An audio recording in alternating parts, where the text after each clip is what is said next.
Narendra Modi-led Indian government is using its dreaded agencies like the National Investigation Agency and State Investigation Agency as a weapon to suppress the Kashmiris' ongoing freedom movement and intimidate them into submission. India's notorious agencies NIA and SIA are conducting raids on a daily basis across occupied Jammu and Kashmir, subjecting the local residents to severe harassment. A student from occupied Kashmir was found dead in Kolkata, the capital of the Indian state of West Bengal. Muhammad Umar Ganai of Budgam district was found dead at a college hostel. The cause of death is not yet known. President of Occupied Kashmir chapter of the Indian National Congress, Waqar Rasoolwani, has said that the people of Jammu should teach a lesson to the Bharatiya Janata Party for its failures to fulfill commitments with the people and put huge burden of taxations. Waqar Rasoolwani was interacting with the corporators and senior leaders of the party in Jammu.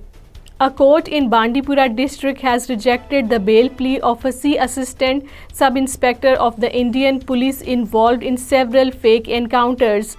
The ASI Farooq Ahmed Guddu is one of the main Indian policemen involved in picking up several civilians, murdering them in staged encounters and passing them off as militants for money and awards.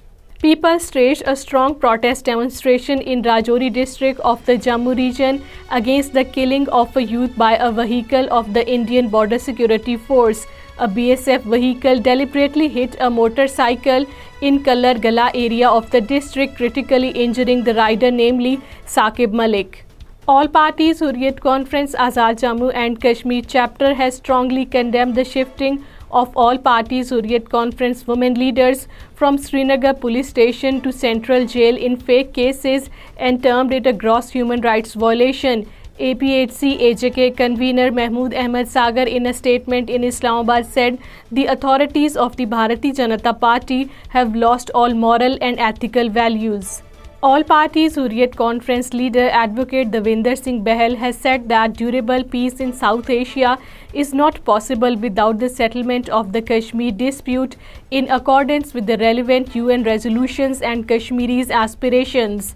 According to Kashmir Media Service, Davinder Singh Bahal in a statement issued in Jammu said Jammu and Kashmir is an internationally recognized disputed territory which is illegally occupied by India. Government in Manipur has said that at least 98 people have been killed and 310 others injured in the ethnic violence in the state in the last 1 month. A statement issued by the Manipur Chief Minister's office said a total of 37,450 people are in 272 relief camps at the present. In all, 4,014 cases of arson have been reported since the violence broke out in the state on 3rd May, it said. At least 288 people were killed and about 900 injured in a horrific triple train crash in the Indian state of Odisha. The train crash, one of the deadliest in India in the recent times, happened in Balasore district around 7 p.m. on Friday.